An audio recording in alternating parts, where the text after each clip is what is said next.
এই যে দূরে এই ব্রিজটি দেখতে পাচ্ছেন, হ্যাঁ, এটা হচ্ছে পৃথিবীর সবচেয়ে সুন্দরতম একটি ব্রিজ, লন্ডন টাওয়ার ব্রিজ। এটা হচ্ছে পৃথিবীর ব্যস্ততম একটি শহর। একটু নিঃশ্বাস নেওয়ার জন্য সবসময় দিক বেদিক ছোটাছুটি করে।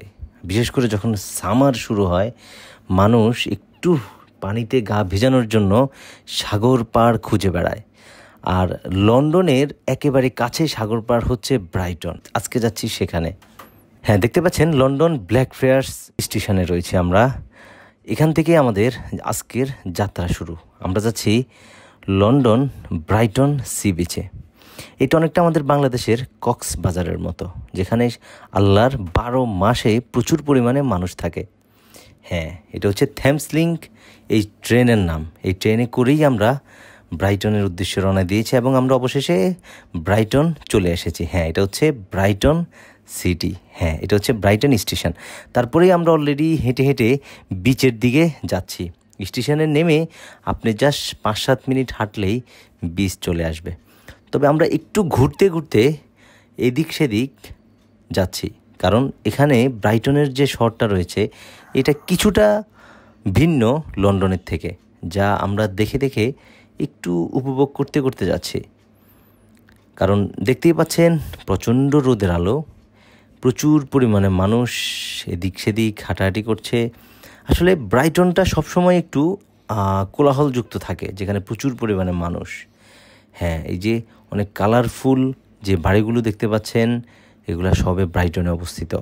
কারণ হচ্ছে কি, এখানে যেহেতু ব্রিটিশ ম্যাক্সিমাম ঘর বাড়ি সব কিছুই প্রচুর পরিমাণে ওল্ড, অনেক পুরনো সব কিছু। আমরা বিচের পাশেই চলে আসছি, দেখতে পাচ্ছেন একেবারেই বিচের কাছাকাছি আমরা, এবং নীল সেই সমুদ্র দেখা যাচ্ছে, যার ওই পাশে হচ্ছে ইংলিশ চ্যানেল।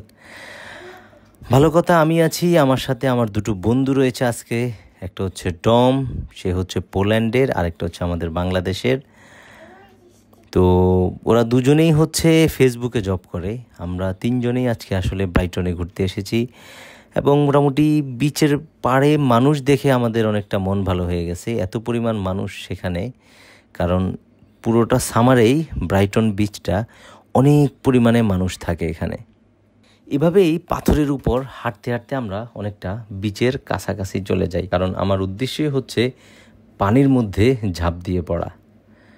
বিচের পাড়েই দেখতে পাচ্ছেন অনেকেই পাথরের মধ্যে শুয়ে আছে। এটা অন্যরকম একটা রৌদ্র থেরাপি বলতে পারেন।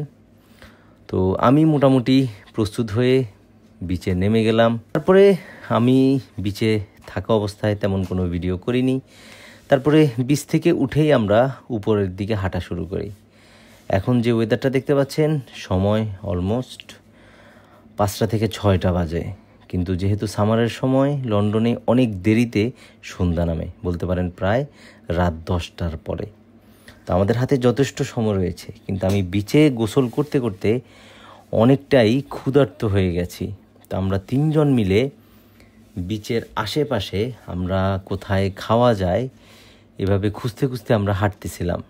আর বিচের বিভিন্ন পাশ থেকে বিচের ডিফারেন্ট যে লুক রয়েছে সেটা আমরা ফিল করতেছিলাম। বিচের উপরে সবচেয়ে সুন্দর যে বিষয়টা, সেটা হচ্ছে গাংচিলদের উড়াউড়ি। এখানে প্রচুর পরিমাণে গাংচিল দেখা যাচ্ছে, যারা দেখতেছেন প্রচুর পরিমাণে তারা আনন্দে উঠতেছে। মোটামুটি আমরা এভাবে রাস্তা ক্রস করে আমরা হাঁটতেছি। আমরা একটু হেঁটেই আমরা আসলে একটা ম্যাকডোনাল্ড পেয়েছি, সেখান থেকে আমরা মোটামুটি আমাদের কিছু খাওয়া দাওয়া ওখান থেকে করে নিলাম। করেই আমরা আমাদের আবার ব্যাক ট্রেন ছিল আমাদের প্রায় 8টার পরে। আমরা ওই ট্রেন ধরেই আমরা আবার লন্ডনের উদ্দেশ্যে রওনা দিই। এই হচ্ছে একটা ছোট্ট লন্ডনের বিচ ভ্রমণের একটা গল্প। যারা এতক্ষণ আমার সাথে ছিলেন, থ্যাংক ইউ সো মাচ। আর যদি কোনো প্রশ্ন থাকে অবশ্যই কমেন্ট করতে পারেন। ভালো থাকবেন, টাটা।